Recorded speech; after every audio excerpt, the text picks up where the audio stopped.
এই ম্যাচে মুম্বই ইন্ডিয়ান্সকে নেতৃত্ব দেবেন সূর্যকুমার যাদব। আসলে হার্দিক পান্ডিয়াকে বিসিসিআই নির্বাসিত করায় তিনি প্রথম ম্যাচে খেলতে পারবেন না। হার্দিক পান্ডিয়ার অনুপস্থিতিতে রোহিত শর্মা মুম্বইকে ফের নেতৃত্ব দেবেন কিনা তা নিয়ে ক্রিকেট মহলে জল্পনা ছিল।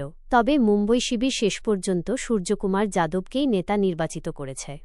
যশপ্রীত বুমরাহ এনসিএতে থাকায় এবং কবে দলের সঙ্গে যোগ দেবেন তা নিশ্চিত না হওয়ায় সূর্যকুমার যাদবের অধিনায়ক হওয়ার পথ প্রশস্ত হয়েছে। মুম্বই ইন্ডিয়ান্সের কোচ মাহেলা জয়বর্ধনে জানিয়েছেন, বুমরাহ ইতিমধ্যেই ভারতীয় দলকে নেতৃত্ব দিয়েছেন। বুমরাহ শুরু থেকে দলের সঙ্গে থাকলে প্রথম ম্যাচের নেতা নির্বাচন নিয়ে সংশয় তৈরি হতো না হয় এবং তাকে এক ম্যাচের জন্য নির্বাসিত করা হয়। হার্দিকের অনুপস্থিতিতে মুম্বই ইন্ডিয়ান্সকে প্রথম ম্যাচে নেতৃত্ব দেবেন সূর্যকুমার যাদব। মুম্বই ইন্ডিয়ান্সের কোচ মাহেলা